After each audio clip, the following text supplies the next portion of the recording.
1978 was a year where inflation began to intensify, while personal income remained flat. With the earlier oil crisis, new cars from Japan accounted for nearly half of all imports into the United States. Winter weather was also an issue this year, causing extensive damage across the Midwest and Northeast. In popular culture, this was the year that started the superhero movie craze, when the Man of Steel amazed us on screen. A snowstorm kicked off the year, starting on January 25th. The Great Blizzard of 1978 struck the Ohio Valley and the Great Lakes area, causing 51 deaths in Ohio.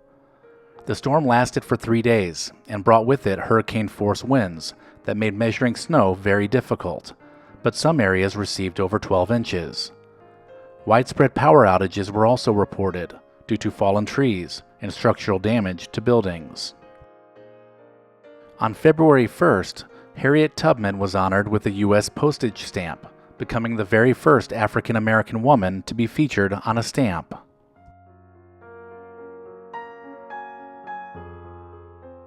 On February 5th, the northeastern United States blizzard hit the New England region, along with the New York metropolitan area.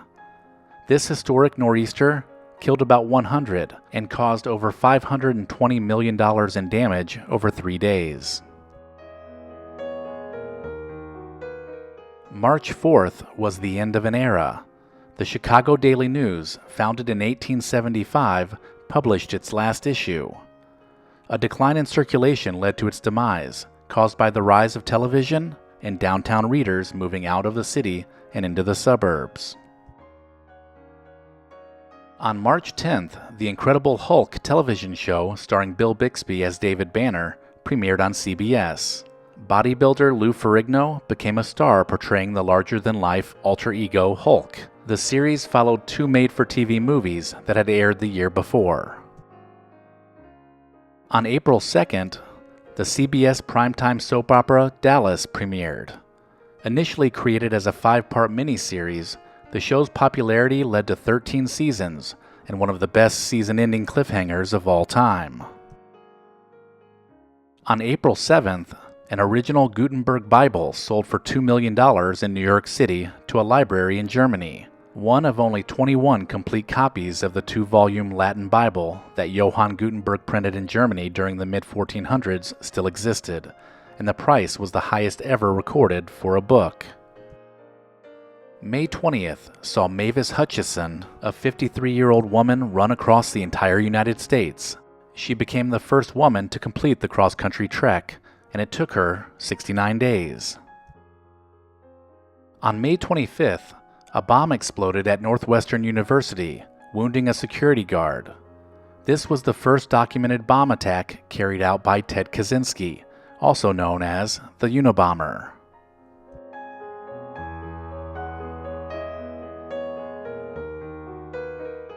On June 6th, the news program 2020, created by Roone Arledge, premiered on ABC. The show was ABC's version of 60 Minutes, but after the first episode, it received some harsh reviews, with the New York Times calling the program pointless. The show would recover after hiring Hugh Downs and later Barbara Walters as hosts.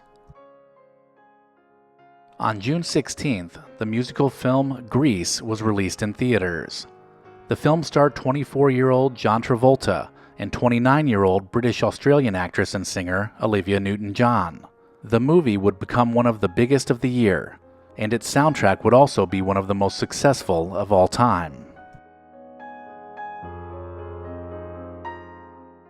On June 19th, the comic strip Garfield, created by Jim Davis, first appeared in newspapers. The strip chronicled the life of the cat Garfield, which was named after Jim Davis's grandfather. It also introduced Garfield's owner, John Arbuckle, and John's dog, Odie. On July 10th, World News Tonight premiered on ABC, and Max Robinson became the first black anchor on a network newscast in the United States. Robinson, along with Frank Reynolds and Peter Jennings, formed a 3-person team that covered the news from around the globe. On September 12th, TV comedy Taxi premiered on ABC. The show starred Judd Hirsch, Jeff Conaway, and Danny DeVito, and was set at the Sunshine Cab Company garage in Manhattan. The critically acclaimed show would end up airing on both ABC and NBC, and would win 3 Emmy Awards for Outstanding Comedy Series. On September 17th, Anwar Sadat, Menachem Begin, and Jimmy Carter signed the Camp David Accords, which created a framework for peace in the Middle East between Egypt and Israel. On October 14th, President Jimmy Carter signed a bill into law that allowed beer to be brewed at home. When the law went into effect the next year, it would be the start of the craft beer revolution that started in kitchens across the country. On October 25th, the horror movie Halloween, directed by John Carpenter, was released in theaters. The low-budget independent film starred Donald Pleasance and featured Jamie Lee Curtis in her very first film.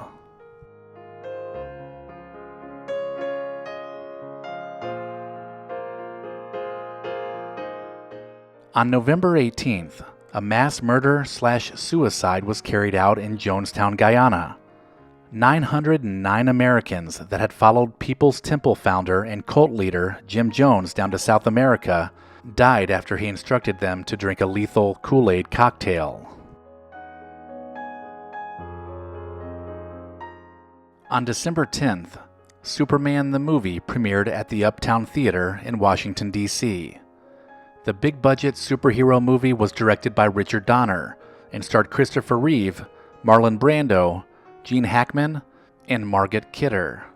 The special effects used in the film convinced moviegoers that a man really could fly. On December 16th, Cleveland, Ohio became the first city since the Great Depression to default on its loans, owing $14 million to local banks. Mayor Dennis Kucinich attempted to negotiate a settlement with local banks, but his efforts failed, resulting in Cleveland's default. To close out the year, and also a career, on December 30th, legendary Ohio State football coach Woody Hayes was dismissed from his coaching duties. The day prior, Ohio State was playing Clemson in the Gator Bowl, and they were losing. After Clemson linebacker Charlie Bauman intercepted a pass and ran out of bounds, Coach Woody Hayes punched him out of anger, leading to his dismissal.